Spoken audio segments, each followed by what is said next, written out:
I'm live. Hello. Are you there? Hello, you. Thanks for joining me again. So this is I don't know, Andy talks screenwriting and filmmaking, and I'm live back.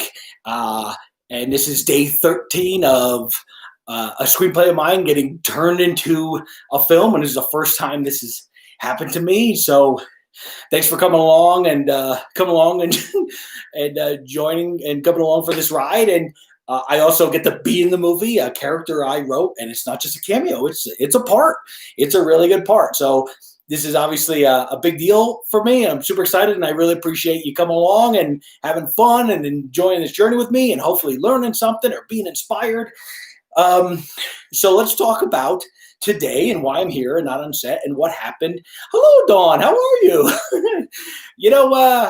Dawn just popped up. Dawn Wright. I used to make movies with your sister. Do you remember back in high school? I still have them.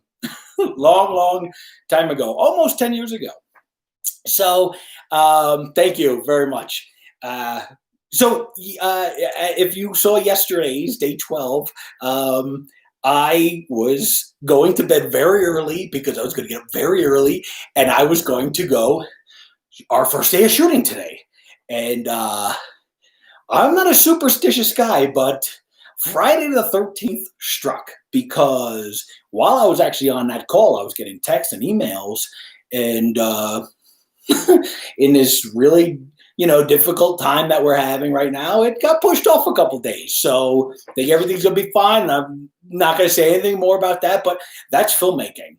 And take it from me, who's produced a couple movies and produced a lot of other smaller stuff. I'm glad it's not my problem. And this happens, and it's amazing how you can work your way out of it. It's also the lesson that a lot of you must know, and I wish a lot less people of you did. You cannot take anything for granted. It's how many times I've heard, yeah, I'll rest easy, on the last day of shooting, which is true. I can't tell you how many times this film in particular was, where it go? There are no more steps to take. We had big cast, big directors, big people attached. There was location scouting, and then we got distribution, and then nothing. Don't hear anything. My last film that sold, the last screenplay, it's yours is getting made next. Okay, yours is getting made the next after next, and then nothing. Never heard another thing. So here we are. I mean, I figured well, we're getting close because we're on. I've seen the locations. I've met the actors. We did a screenplay reading yesterday. I think I talked about that, and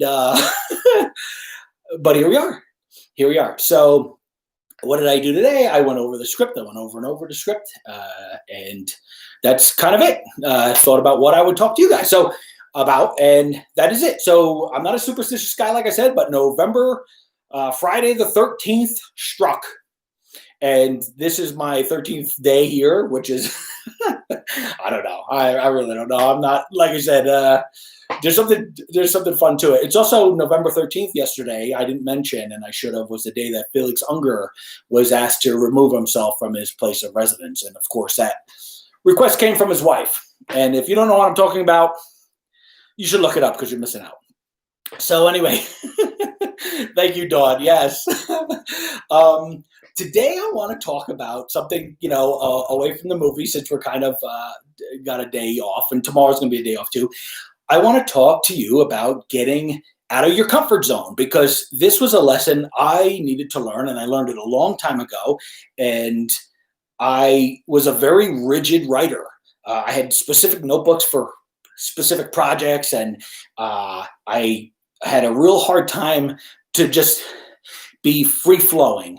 And I wanted everything I put down to be kind of a masterpiece, right, on the first try, which is ridiculous. It's why people learn to draw. People learn to write, right, or practice. So I'm a notebook guy. I have a lot of notebooks. These are just 3 that I happen to have out. I'm sure I have more here with me. This is like my daily diary. I've been keeping one since I was 16 years old. And yes, Dawn, your sister, and probably you are in my diary from when I was a kid. This is my sketchbook from the movie that I'm doing right now. There's some fun stuff in it, but I can't show you yet. And then I had a book like this. This is not the book I was talking about, but I created a book called The Book of Bad Ideas. And the idea was I felt so stuck. And so everything felt so rigid, and I felt like I had to be so great at what I was doing that I feel like I was blocking myself. So I bought a book. I still have it. It's literally a duplicate of this. It's just, obviously a very different book. And I wrote right in the beginning, The Book of Bad Ideas. And the idea was to write as many bad things as I can. And if I couldn't think of what to write on stuff I wanted to write, I would force myself to write something bad, write a bad idea, write bad jokes. I would make lists, bad movie titles, and I would write stuff that I was literally embarrassed to go back and read. Not that anybody was ever going to see it, but I was embarrassed to go back and read it. I was like, oh God, you're awful. And I would write bad character names and bad scenes and bad dialogue. And then I started writing down if I saw something else bad in a movie. But it freed up my mind. And what I started to notice was my favorite ideas and my best ideas came out of it. And they came out spontaneously. Like I started writing music, songs. I wrote a song I was on an airplane and I wrote a song in one sitting. It just hit me. And I wrote a Christmas song. I'll put it up here for you guys to link to, and I'll put it in the description too. And then I wrote this poem called The Nonsense Box in just like one sitting, because I think I wasn't embarrassed. I wasn't trying to write. I was just writing. And I turned that poem into a children's book. I turned it into one of my favorite things to do was a comedy show with puppets and animation and live action. And I'll put that up here too somewhere. So you could click on that link and check it out. And that led to, but that ended up on the Kabillion Network to like 60 million households as interstitials. And now it's, doing pretty good online. And I keep building. I still want to do that, but that came out of that. And then I think even the idea for this movie was definitely not in that particular book, but was just in a little notebook. Oh, I just had an idea because I stopped being afraid to write down anything. Just any dumb idea I could think of. And so that was it. And so that changed my writing life. And it opened me up, and didn't you start off as the Moo Crew? Yeah, so that's a long time ago. So I got a question about that. I've been making movies since I was a kid, since we were shooting VHS, and I had a bunch of guys. We used to call ourselves the Moo Crew. Moo was our call to action for whatever reason.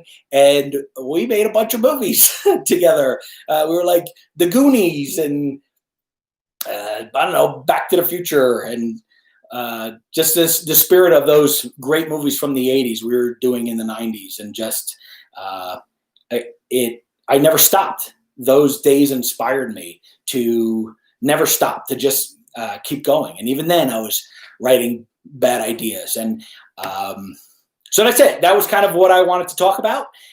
Just the book of bad ideas. So if you have any of those same issues that I've had with your ideas, try it. Try to write down purposely the worst things you could write, and just get out of the way anything that you're ashamed of or embarrassed of. And honestly, same thing I'm doing with this. Like, this is a sketchbook, and I'm sitting here in Zoom calls, and I'm sitting here in meetings or going out on set, and I'm writing, I'm drawing. And it's been a long time since I've drawn. And so I feel very, very rusty. So I don't want to say I'm embarrassed to show it, because I'm not. I don't care anymore. But it's not what I would normally have put out. And now I'll show it to anybody, and I'll put it online because I don't care. And you got to stop caring what anybody thinks. And the first way to stop caring what anybody thinks is to stop judging yourself and judging your work, and just do it. Just write, and stop judging, and just go for it, and trust me, go for the bad ideas, because that's where all the great ideas are going to come out of. At least it did for me. So that's it. Yeah, that's right. Get out of your, thank you, Dawn. That's great. get out of your own way. And I found this was a great way to get out of your own way. I appreciate that. Thank you, Don, for joining and throwing that out there at the very end. Look at that home run. So, all right, that's it. Keep watching. Don't forget to like, subscribe, comment, hit the little bell. That kind of helps other people find the channel. YouTube, well, it'll help push it out. And don't forget to subscribe here and like these videos here that I pop up here. I'm going to put some links down here in case you want to check out some of the other stuff that I've done. And that is the end. We'll talk soon. Arrivederci.